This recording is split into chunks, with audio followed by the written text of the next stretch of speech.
Hai guys, welcome back to RL Chess dan kali ini gue akan membahas partai di tahun 1912. Apakah kalian mengenal nama Edward Lasker? Nah, biasanya kalian familiar dengan nama Emanuel Lasker ya. Bukan, dia merupakan adik dari Edward Lasker ya, tapi dia saudara jauh dan kadang-kadang suka membingungkan para pecatur. Nah, kali ini gue akan membahas salah satu partai yang sangat mengesankan sepanjang masa nih. Nah, terjadi di tahun 1912 antara Edward Lasker berhadapan dengan George Alas Thomas. Nah, bagaimana partainya? Yang mestinya kalian harus pelajari dan kalian tonton. Langsung aja kita check it out. Dan jangan di skip iklannya guys. Ya, Edward Lasker merupakan pemain catur ya, berdarah Jerman dan Amerika Serikat. Pertamanya dia membela Jerman, kemudian dia pindah ke Amerika Serikat ya di tahun 1914. Ia memiliki hubungan jauh dengan juara dunia catur Emanuel Lasker yang kadang-kadang selalu dikaitkan ya, jangan-jangan nih adiknya atau bukan. Nah, partai ini terjadi antara Edward Lasker, Master Internasional, berhadapan dengan George Alan Thomas tahun 1912 di London.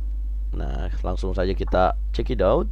D4, E6, kuda F3, F5, kemudian kuda C3 dan kuda F6. Ya, ini merupakan pattern dalam pembukaan Dutch defense ya teman-teman, dengan D4 dan F5 di sini. Nah, gajah G5, kemudian gajah E7 dan gajah kali F6, gajah kali F6 ya. Kemudian E4, benar banget. Biasanya cara paling bagus berhadapan dengan Dutch defense adalah dengan membongkar seperti ini dari M4, kemudian bisa makan dan gajahnya ke D3 nih. Nah, kemudian menteri E2. Nah, kita akan lihat cara apa yang dilakukan oleh Edward Lasker sehingga partai ini selalu diingat sepanjang masa nih. Kemudian makan F kali M4, kuda kali M4, B6.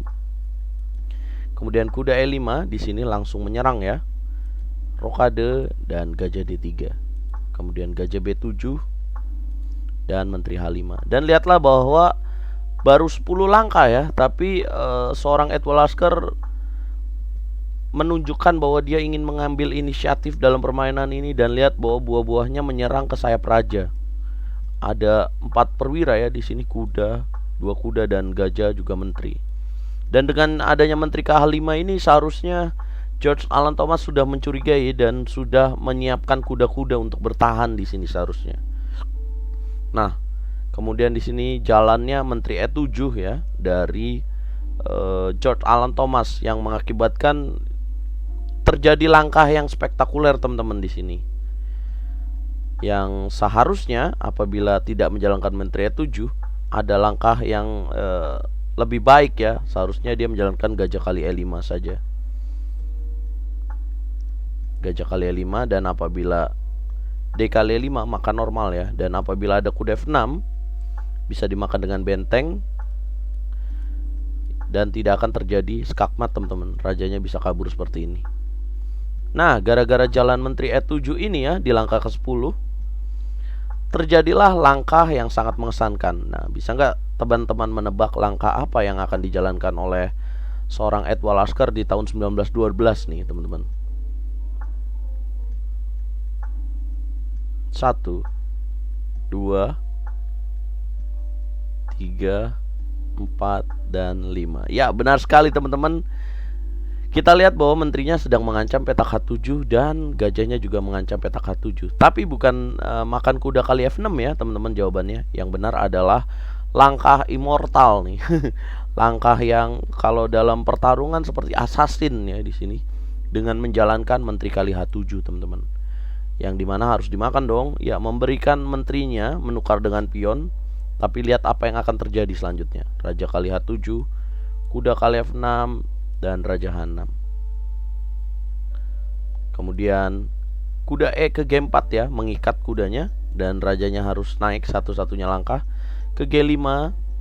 Dan teman-teman ya, kalau tadi misalkan menteri kali H7 dan kemudian kuda kali F6, pemain hitam menjalankan raja H8, di sini tinggal skakmat ya, kuda G6, checkmate. Nah, kemudian itulah alasannya kenapa hitam harus raja H6. Udah G4, Raja G5, H4, naik lagi Raja F4 dan dorong G3. Dipaksa terus ya, rajanya traveling nih. Traveling untuk mengamankan posisinya. Kemudian jalan Raja F3, Gajah E2, Raja G2 dan benteng H2 checkmate. Belum checkmate, masih ada Raja G1 ternyata. Dan inilah langkah checkmate-nya, yaitu di sini bisa memilih ya Raja D2 atau rokade. Dua pilihan yang sama-sama bagus ya, tapi di sini memilih Raja D2. Nah, lihatlah bahwa langkah ke-18 ini buah hitam checkmate ya teman-teman. Kita bisa lihat juga dari pergerakan rajanya dipaksa terus traveling dari petak G8 sampai petak G1 teman-teman. Dia lari seperti ini.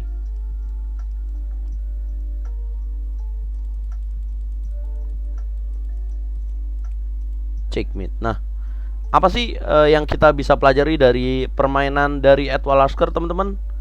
Ya, kita bisa pelajari bahwa di tahun 1912 aja ya, sudah ada partai yang sangat immortal seperti ini. Sangat gila banget ya kalau bahasanya kita nih. Sangat gila dan sangat apa ya? Ini belum ada komputer loh teman-teman. Bahkan seorang pemain catur di tahun 1912 bisa melakukan ini ya. Jadi teman-teman yang ada di era sekarang ya harusnya bisa menemukan langkah-langkah seperti ini lagi.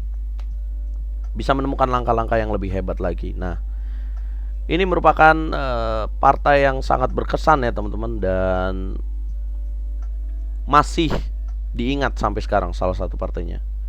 Dan nantikan partai-partai yang berkesan selanjutnya yang akan saya bahas di channel RL Chess. Teman-teman, gimana menurut kalian partai ini? Silahkan komentar dan request partai apa yang akan kita bahas. Dan jangan lupa dukung terus channel YouTube RL Chess dengan cara klik like, subscribe, komen, dan share teman-teman. Dan jangan lupa join webinar RL Chess dengan pelatih berlisensi video dari Indonesia hari Jumat tanggal 24 Oktober. Caranya gimana? Tinggal kepoin di Instagramnya Rurep26 ya. Ada di link deskripsi teman-teman. Oke? Dukung terus percaturan Indonesia. Catur yes, Indonesia jaya.